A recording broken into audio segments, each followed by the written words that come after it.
전쟁과 다람쥐. 글 이동하. 근현대와 만나는 단편소설. 이동하의 전쟁과 다람쥐. 욱은 걱정이 되어서 잠을 이룰 수가 없었다. 그래서 방을 나와 돛돌 위에 웅크리고 앉았다. 별이 총총한 밤이었다. 은하가 머리 위를 가로질러 저 앞산 쪽으로 흐르고 있었다. 산발치를 돌아 하얗게 뻗어있는 신장로에서는 자동차 소리가 끊임없이 들려왔다.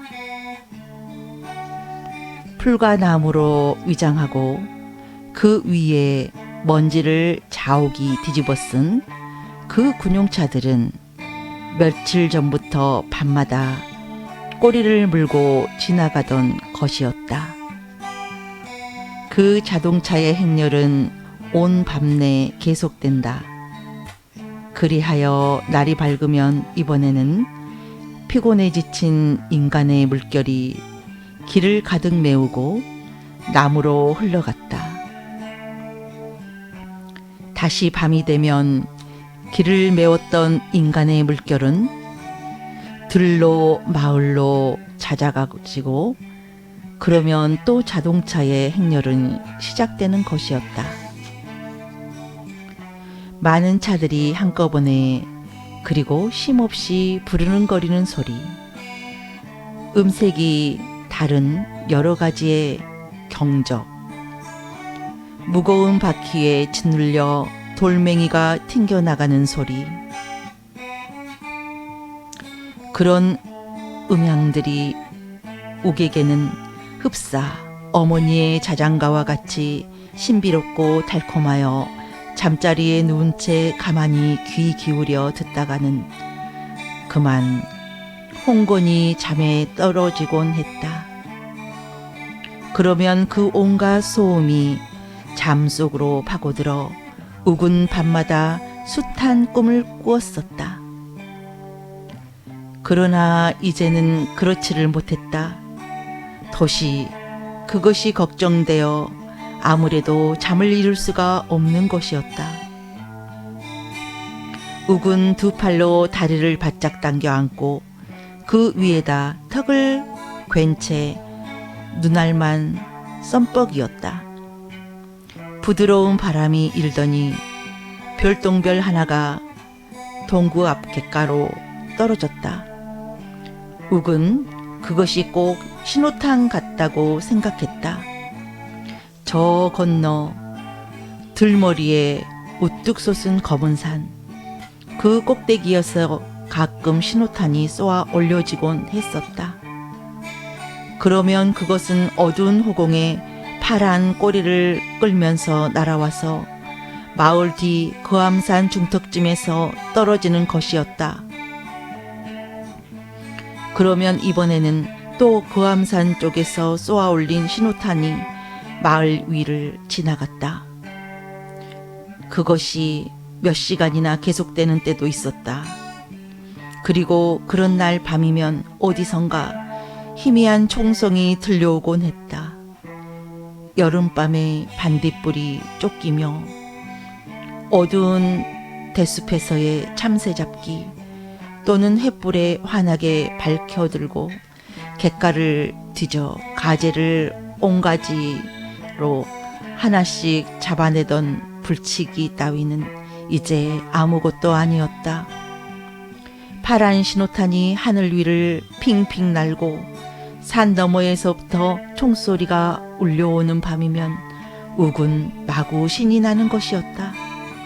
참으로 신비롭고 아름답고 또 조금은 두려운 그런 밤들이 욱은 좋았다. 그런데 이날 밤만은 그 걱정 때문에 자꾸만 우울해지는 것이었다. 또 한바탕 신호탄이 날고 총소리라도 콩복듯 들려왔으면 싶었다. 저 앞산발치 달빛이 내리깔린 신장로에는 자동차의 행렬이 여전히 계속되고 있었다. 불도 켜지 않고 묵묵히 그것들을 지나가고 있었다. 욱은 다시 눈을 선뻑이었다. 아리한 눈시울에 밤기운이 축축하게 스며들었다.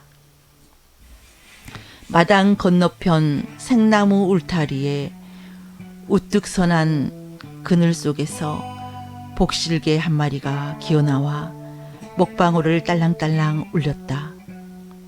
해맑은 달빛이 잔등의 복스러운 털 위에 하얗게 부서지고 있었다. 그 달빛이 구름에 갇히어 주위가 갑자기 어두워지자 개는 몇 번 하늘을 향하여 공공 짖었다. 그리고는 마당을 건너 우개개로 다가왔다. 고개를 갸우시하고 빤히 쳐다보는 개를 욱은 덥석 끌어안았다. 체온이 따스했다. 그러고 보니 좀 추운 것 같아 그는 개를 안고 일어섰다. 맷돌 위에 올라서서 주위를 둘러보았다. 열려있는 부엌문으로 불빛이 흘러나와 마당 한편을 환하게 비추고 있었다. 욱은 그리로 다가갔다. 별빛이 쓸리는 듯한 바람이 불어 나무 울타리의 그림자들이 흔들렸다. 조금 더 치워주는 것 같았다. 가슴속이 이상해지고 무언가가 자꾸만 목구멍을 넘어올 것만 같아 욱은 입을 꾹 다물었다. 부엌 안은 한창 분주한 때였다. 욱의 어머니와 동네 아낙 몇이서 주먹밥을 만들고 있었다. 뚜껑을 열어놓은 채로 둔 커다란 쇠솥에서는 흰이밥이 김을 피워 올리고 있었다. 아낙들은 소금물에 손을 적셔가며 주먹만한 크기로 밥을 뭉쳤다. 부엌 바닥에 놓인 대소쿠리엔 그렇게 하여 만들어진 밥덩어리들이 그득하게 쌓여 있었다. 그것은 오늘 밤 동안 이 마을에 머무르게 된 군인들에게 분배할 밥이었다. 그들은 마을의 모든 사랑방과 교회당과 제실 그리고도 남은 사람들은 방공호 속에까지 빼곡히 들어차 있었다. 그곳에서 그들은 종일토록의 고된 행군에 솜처럼 풀어진 몸뚱이들을 밤새도록 비비다가 다음날 아침이면 주먹밥 한 덩이씩을 받아들고 다시 남쪽을 향하여 떠날 것이었다. 그러면 저녁에는 또 다른 일행이 밀려들 것이었다. 그것은 매일 밤 계속되었다. 이미 수만의 군인들이 이 마을을 거쳐갔다.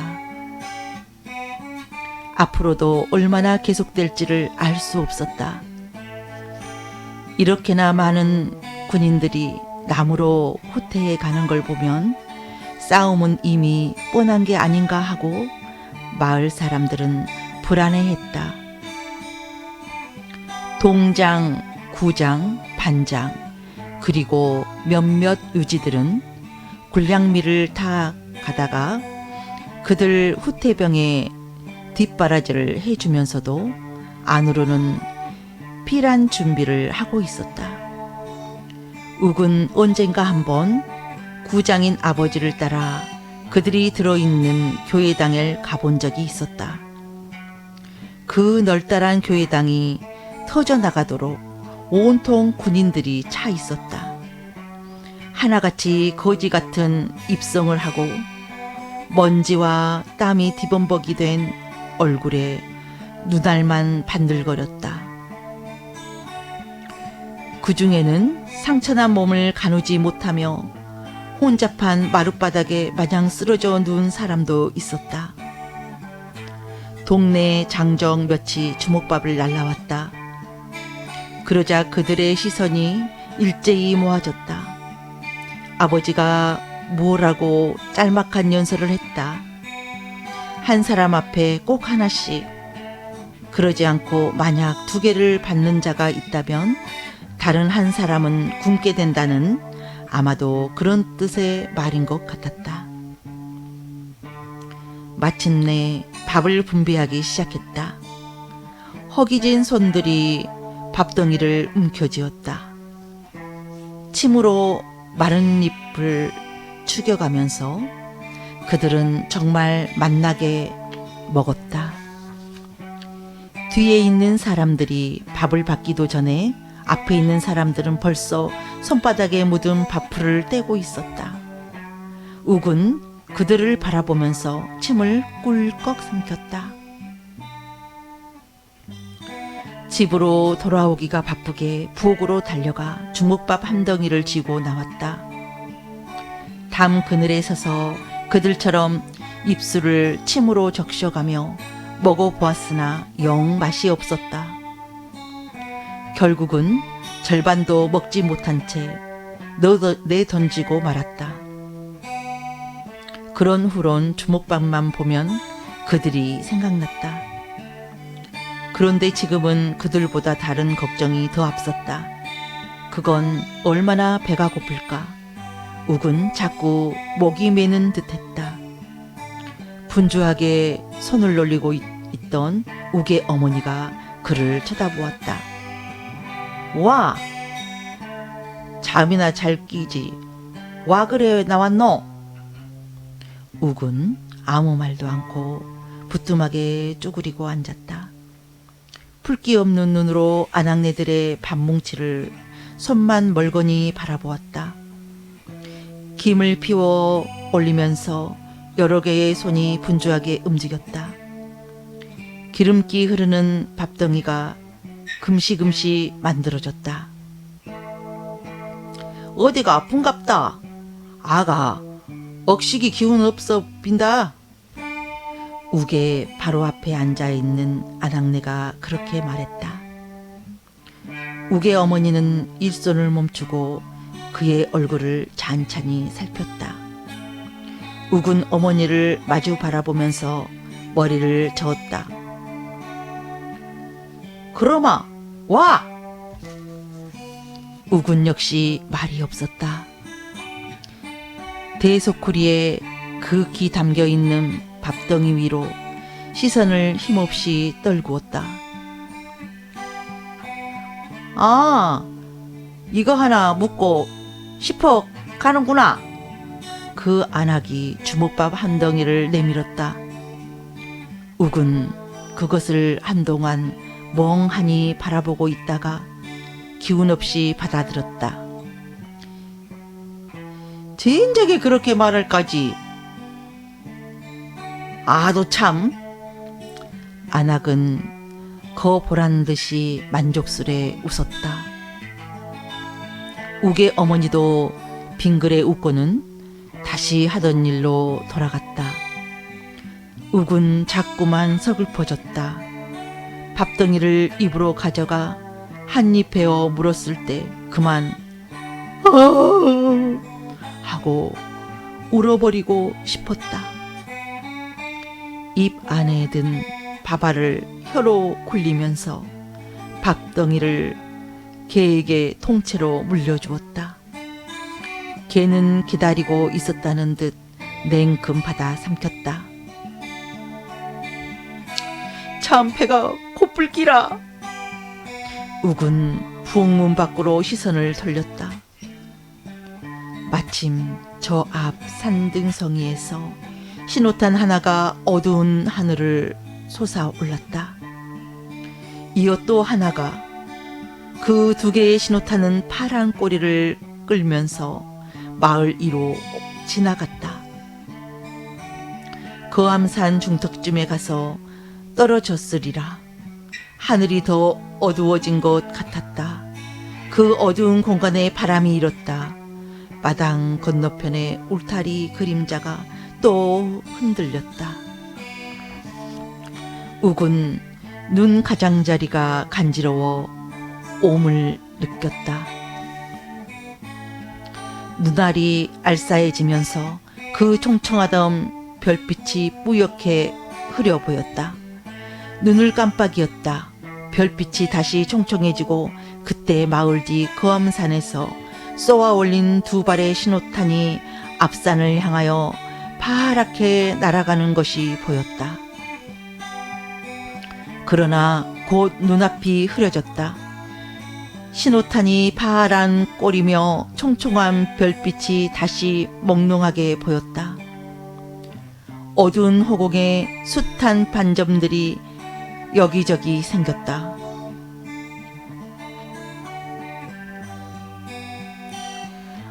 아이, 안 보래이? 울고 있대이?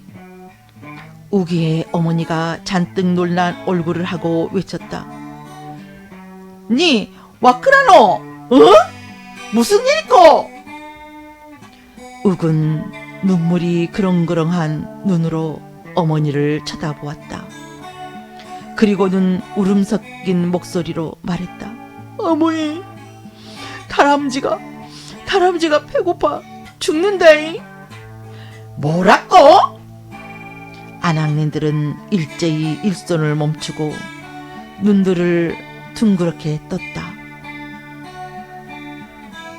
욱이 다니는 학교는 나지막한 산등을 둘이나 넘어야만 있었다. 오늘 아침이었다. 욱은 그 학교길에서 조그마한 다람쥐를 한 마리 잡았다. 등대기에 까만 줄이 있는 새끼 다람쥐였다. 욱은 그놈을 신주머니에 넣어서 학교에 갔다. 반 아이들의 눈에 띄기만 하면 아무래도 좋지 않을 것 같아 욱은 그것을 어디에다 숨겨두기로 했다. 운동장이며 교사 뒤를 빙빙 돌아다니면서 적당한 장소를 찾아보았다. 좀처럼 알맞은 곳이 눈에 띄지 않았다. 한참을 기웃거리며 다니다가 겨우 적당한 장소를 하나 발견했다. 교사 서편의 공지가 바로 그곳이었다. 거긴 허리깨까지 묻힐 만큼 무성한 코스모스들로 온통 뒤덮여 있었다. 욱은 그 한가운데에다 다람쥐가 든 신주머니를 숨겨두었다. 그런데 그것이 잘못이었다. 하필이면 이날따라 야외 수업을 했던 것이다. 그런 일은 전에도 간혹 있었다. 우중충하고 그늘진 교실에서 보다는 사방이 확 트인 들판이나 개울가에서 공부하기를 선생은 물론 아이들도 좋아했다. 그러나 첫 시간부터 야외로 나온 것은 이번이 처음이었다. 더군다나 욱의 반뿐만 아니라 전교생이 다 그렇게 하는 데에다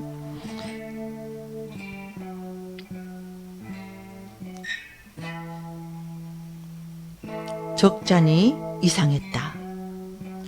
들의 산의 개울가에 아이들은 무리무리 모여 앉아 공부를 했다. 이른 가을의 밝은 햇살 아래 아이들의 얼굴이 환해 보였다. 저희들끼리 뭐라 종알거리다가는 다시 선생의 말에 귀를 기울이고 또 흘러가는 구름을 보곤 했다. 비바람도 따사로웠다.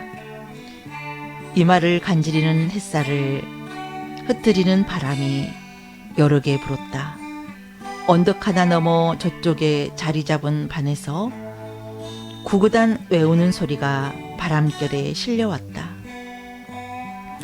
욱의 반과 조금 떨어진 곳에 있는 다른 반 아이들이 장난을 걸어왔다. 괜스레 욱의 반 아이들을 향해 입을 앙 벌렸다가 했다가 또 쌍판을 찌그렀다가 주먹을 내밀었다가 했다. 그러면 욱의 반 아이들도 선생 눈을 피해가며 웅수를 했다. 욱도 혀를 쑥 빼물어 용용을 하다가 그만 시무룩해졌다. 불안했다. 다람쥐를 잃어버릴 것만 같았다. 그렇지는 않더라도 혹 시간이 너무 늦어 다람쥐가 신주머니 속에서 죽어버리지나 않을까 염려스러웠다. 수업이 얼른 끝났으면 싶었다. 그렇지 않아도 지루하기만 하던 공부 시간이 이날은 숨통이 꽉꽉 막힐 만큼 답답하고 길었다.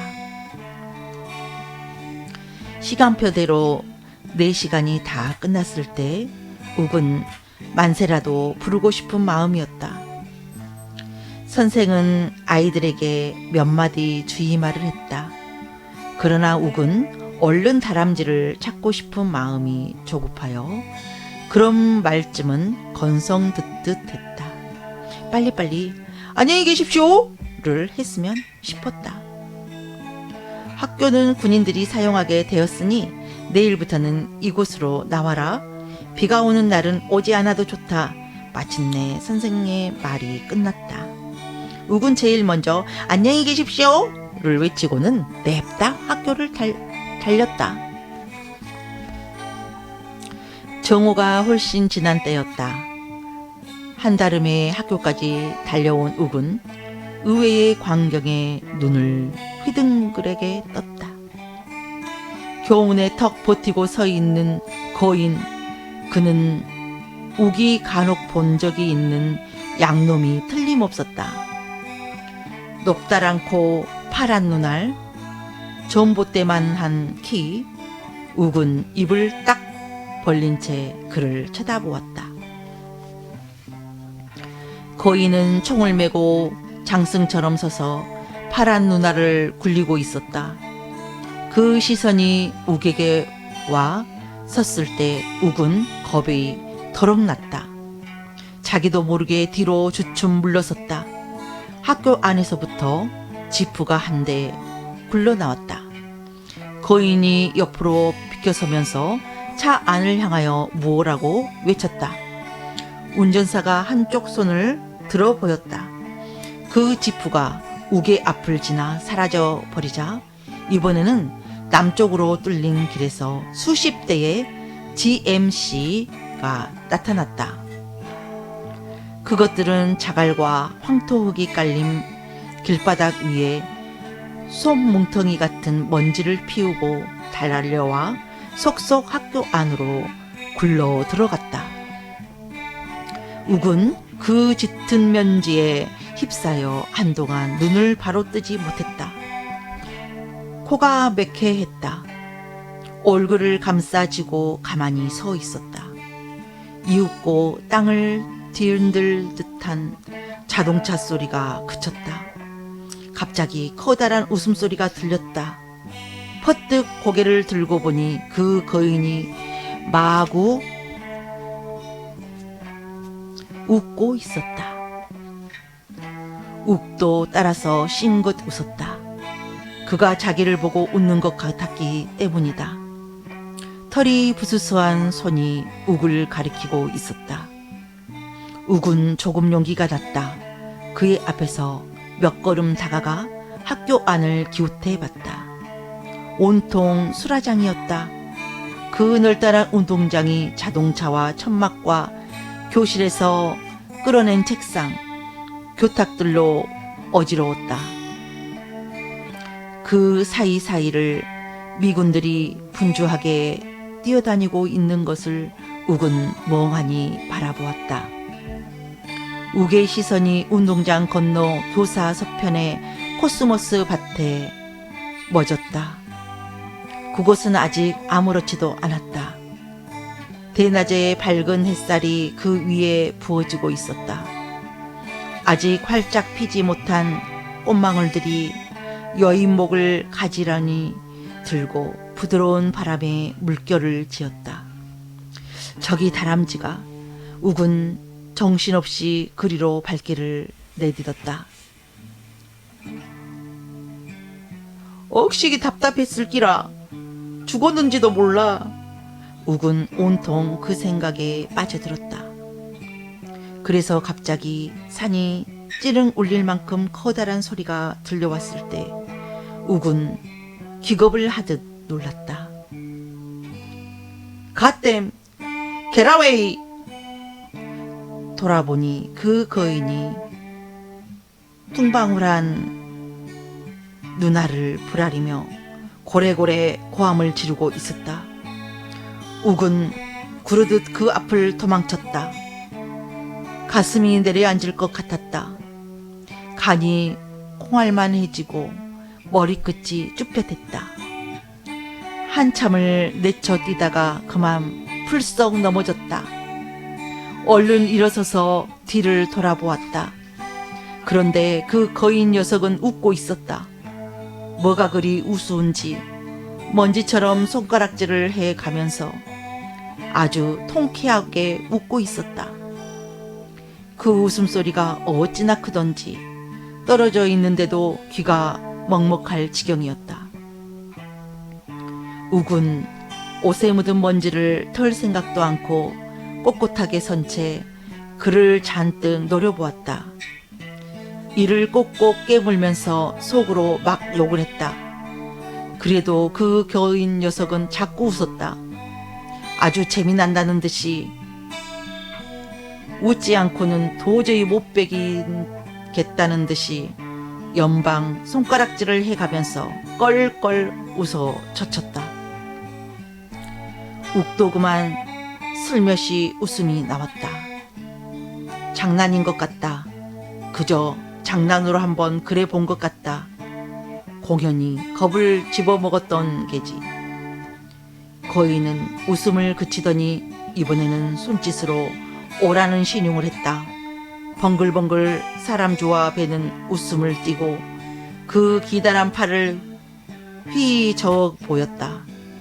가슴에 달린 포켓을 툭툭 쳐 보이면서 자꾸 오라오라 했다. 같이 쑥스러워진 욱은 어설프게 웃으면서 뒤통수를 긁적긁적했다. 그리고는 다시 비실비실 다가갔다. 가까이 가자마자 거인은 욱을 냉큼 잡았다. 욱은 속았다 싶어 가슴이 덜컥 내려앉았다. 꼼짝없이 잡힌 것이다. 아 하고 울음을 터뜨리려 했다. 그러자 거인이 또 한바탕 웃었다. 그리고는 커다란 손으로 우기의 옷에 묻은 먼지를 털어주었다.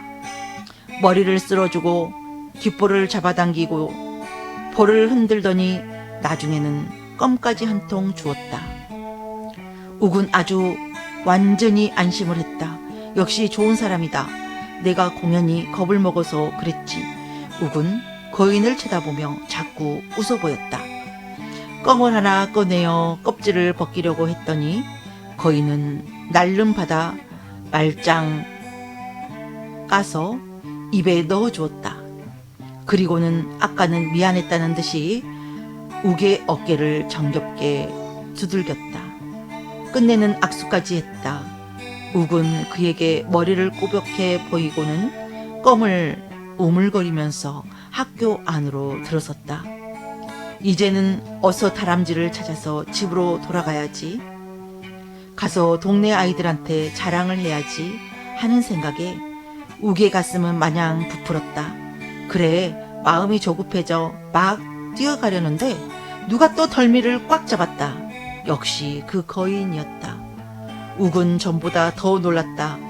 입만 딱 벌리고 그를 쳐다보았다. 거인은 굉장히 노란 얼굴이었다. 퉁방울한 눈으로 잡아먹을 듯이 쏘아보았다. 입은 앙 다문 채 말 한마디 없었다. 억센 팔로 욱을 냉큼 들어 문 밖으로 나오자 그대로 길바닥에 던져버렸다. 먼지와 자갈투성이의 길바닥에 떨어진 욱은 그저 멍멍할 뿐이었다. 무엇가 무언지 도통 알 수가 없었다. 꼭 도깨비 노름만 같았다. 머리만 저만큼 굴러가 있는 껌통을 멍하니 바라보고 있었다. 노랑털이 부스스 돋아난 손이 그것을 집어갔다. 곧 벼락 같은 소리가 울려왔다. 개라! 갓대! 욱은 자신도 모르게 벌떡 일어났다.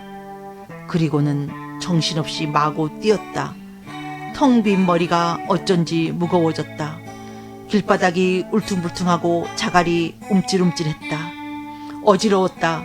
머리가 빙빙 돌고 다리가 후들후들 거리더니 마침내 픽 쓰러졌다. 입 하나 가득 황토 먼지가 괴어 있었다. 매캐한 먼지내가 코를 찔렀다.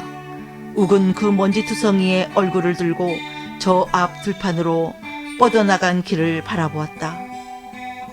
황토흙과 자갈이 깔린 신장로가 들판을 지나쳐 멀리 산발치를 돌아가고 있었다. 기운 오후의 햇빛 아래 하얗게 굽이쳐간 그 길이 아득히 사라지는 골짜기엔 무수한 사람들의 대열이 느릿느릿 움직이고 있었다.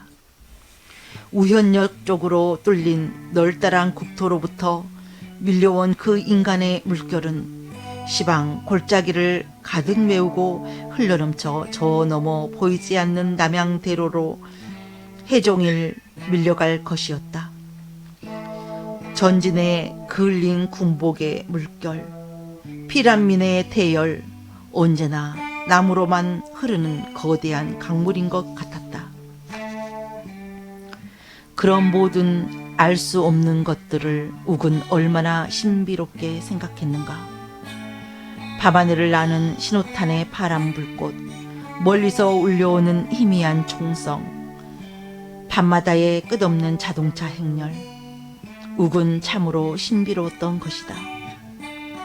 그런데 이처럼 골짜기를 바라보고 있으려니 콧날이 찡해왔다. 공연스레 울고 싶어졌다. 자꾸만 울음이 터질 것만 같았다. 그래서 욱은 천천히 일어섰다. 저만큼 굴러가 있는 책보를 주워 들고 터벅터벅 집을 향하여 걸었다. 아주 힘없이 땅바닥만 내려다보며 걸어갔다. 입안에 먼지와 함께 씹히는 것이 있었다.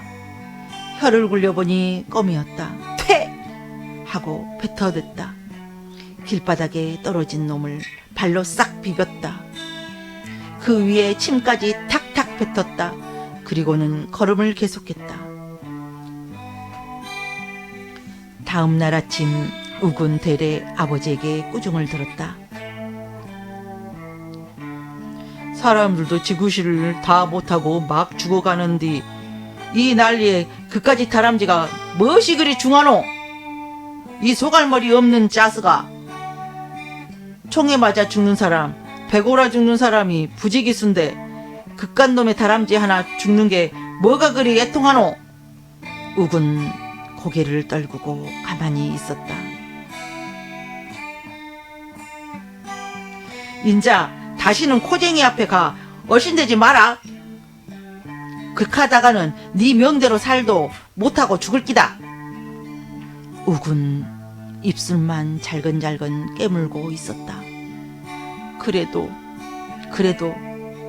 하는 말이 자꾸만 목구멍을 넘어오려고 했다. 어머니는 차라리 욱을 달래려고 했다. 다람쥐랑 말이다. 동네 나무꾼들한테 부탁해갖고 커다란 걸로 잡아다 줄게. 그걸랑 잊어뿌라. 그러고 오늘랑 학교도 가지 말고. 코쟁이들이 참 무섭다 했었더라. 그러나 욱은 학교로 달려오고 말았다. 그 조그만 새끼 다람쥐가 인제 참말로 다 죽어갈 거란 생각에 욱은 참을 수가 없었던 것이다. 자그마한 산등을 둘이나 넘어 군인과 피란민들로 혼잡한 대로를 거슬러 올라 마침내 학교에 이르자 욱은 걸음을 멈추고 교문께를 눈주어 보았다. 역시 교문을 지키고 있는 사나이, 그러나 어제의 그 거인은 아니었다. 얼굴이며 손이며 온통 새까만 검둥이다. 철모 아래 허연 눈알이 번뜩인다. 소름이 쭉 끼친다. 사람 같지가 않았다. 툭 튀어나온 두툼한 입술이 영락없는 돼지 주둥이다. 그것이 쩍 벌어지더니 하품을 한다. 새하얀 이가 아침 햇빛에 반짝인다. 욱은 재물의 뒤로 몇 걸음 물러섰다. 그러고는 잔뜩 몸을 사렸다. 아무래도 용기가 나지 않는다. 어쩌면 저 검둥이는 사람을 잡아먹기라도 할 것 같다. 그게 또 커다랗게 하품을 한다. 흡사 욱을 보고 아앙 하는 것만 같다. 햇빛에 번뜩이는 이빨이 몸서리쳐진다. 욱은 무섭기도 하고 다람쥐가 걱정되기도 하여 어쩔 줄을 몰랐다. 어제처럼 다가가 볼 용기는 아예 나지 않았다. 저 귀신 같은 검둥이보다는 차라리 어제의 그 거인이었으면 싶었다. 그랬더라면 내어 쫓길 각오를 하고 다시 한번 얼씬해 보는 건데 저 검둥이 놈은 잡아먹을라 갈기라 싶어 욱은 도시 가까이 갈 수가 없었다. 어떻게 하면 좋을까? 어서 다람쥐를 구해 내야만 한다. 배가 고프고 숨이 막혀 죽어버리기 전에 빨리 구해내야만 한다. 그래서 산에 놓아줘야 하지. 다시는 잡지 않을 거라. 욱은 애가 탔다. 검둥이를 원망스레 바라보다가 학교의 무성한 탱자 울타리를 흘겨보다가 제자리에서 발을 구르다가 해보았으나 아무래도 신통할 수가 없었다. 소리내어 앙앙 울고만 싶었다. 다람쥐가 죽고 있단 말이다. 다람쥐가 그때 학교 안에서부터 한 사람이 나오고 있었다. 얼른 보아서도 자그마한 몸집, 붉은 안색이 양놈은 아니었다. 야, 우리나라 사람이다 하고 욱은 속으로 외쳤다.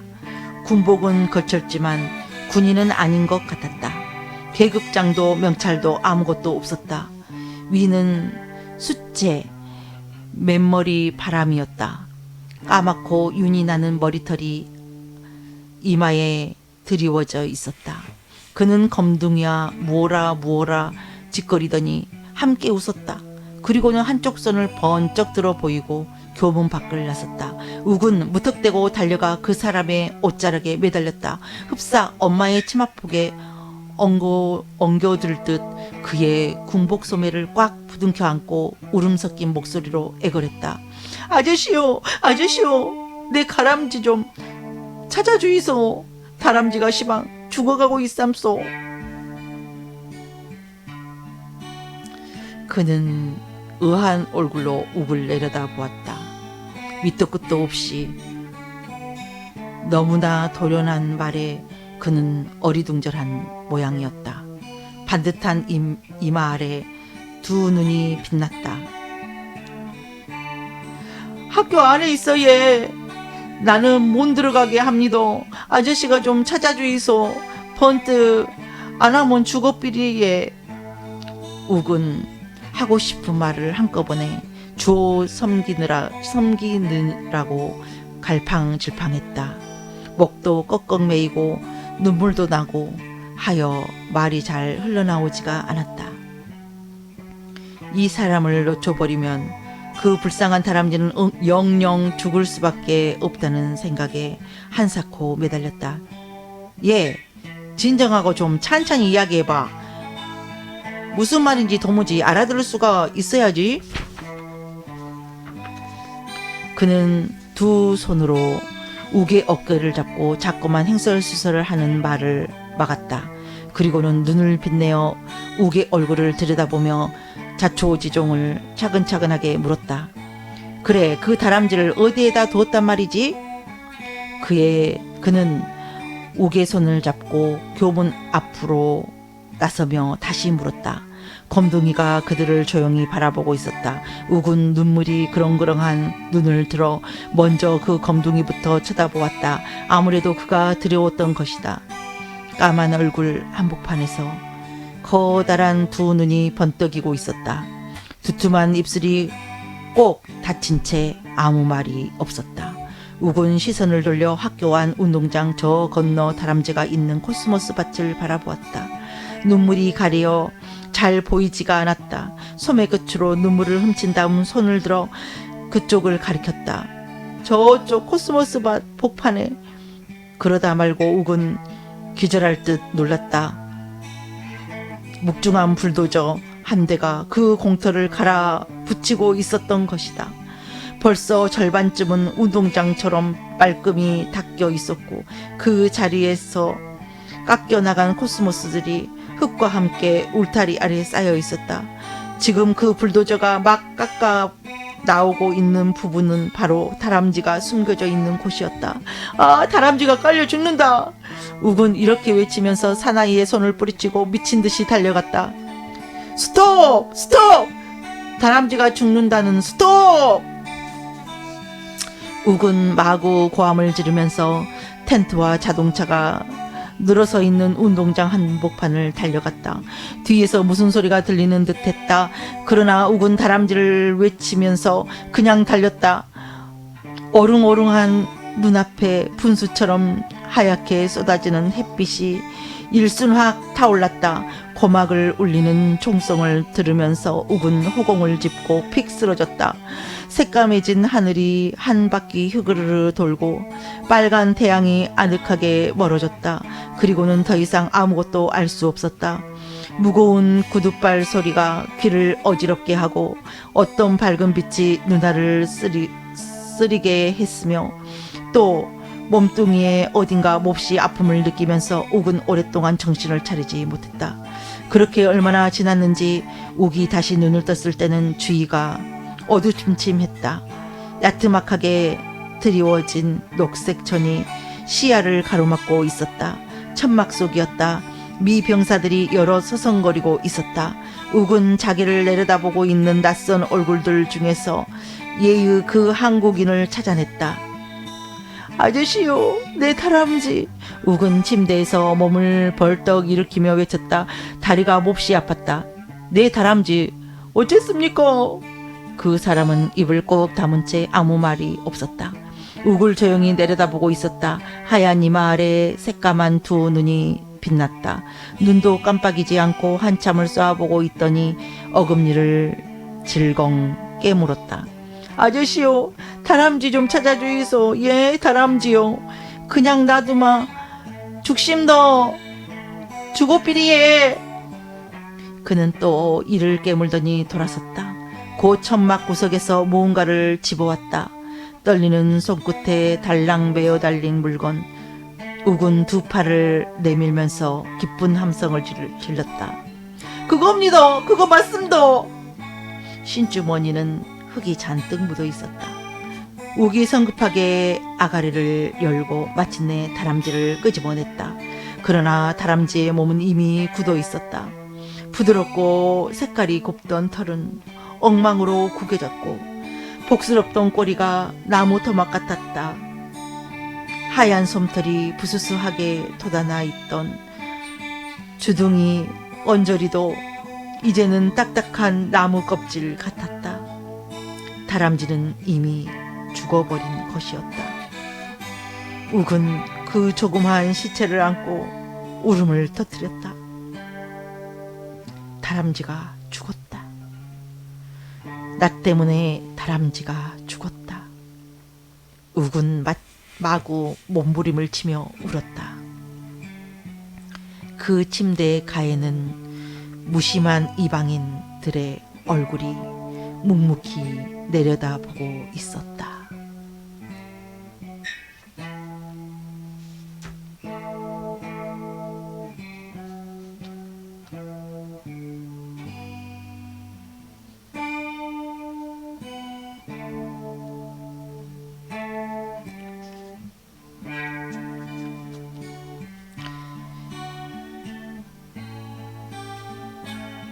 전쟁과 다람쥐 이동환님의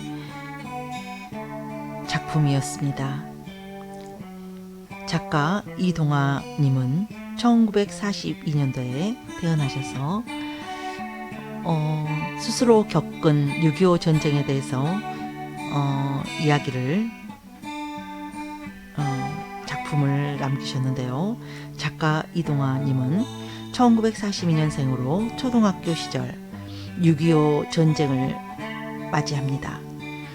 우기의 이야기인 전쟁과 다람쥐는 자신이 6.25 전쟁 때 직접 경험한 내용을 바탕으로 쓴 글이라고 합니다. 경상북도 경산에서 태어난 작가는 고향 마을에 주둔한 유엔군과 나무로 밀려오는 피란민의 물결, 그리고 지칠 대로 지친 군인들의 대열을 직접 목격했다고 합니다.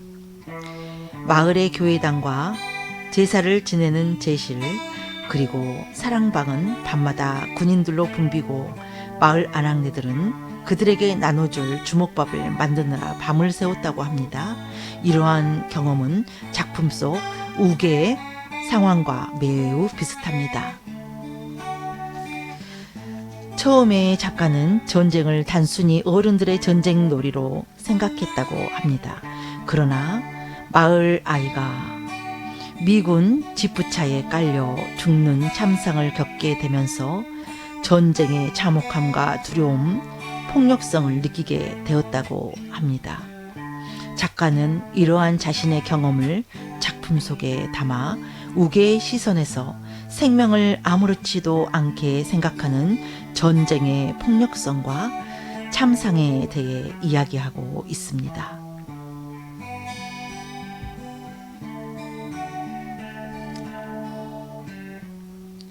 작가 이동환님의 본명은 이용이라고 합니다. 1967년 서울신문 신춘문예에 단편소설 전쟁과 다람쥐가 당선되어 등단했으며 주요 작품집으로는 장난감 도시, 저문 골짜기, 폭력용구, 문 앞에서, 냉혹한 혀 등이 있습니다. 작가 이동환은 어릴 적 경험을 소설로 표현하고 있으며 간결하고 명확한 문장으로 소외된 자의 고달픈 삶을 그리고 있습니다.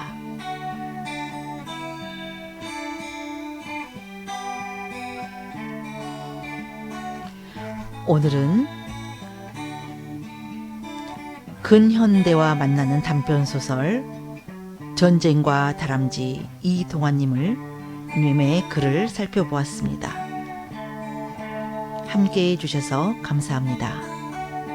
다음 시간에 다른 작품으로 또 찾아뵙도록 하겠습니다. 감사합니다.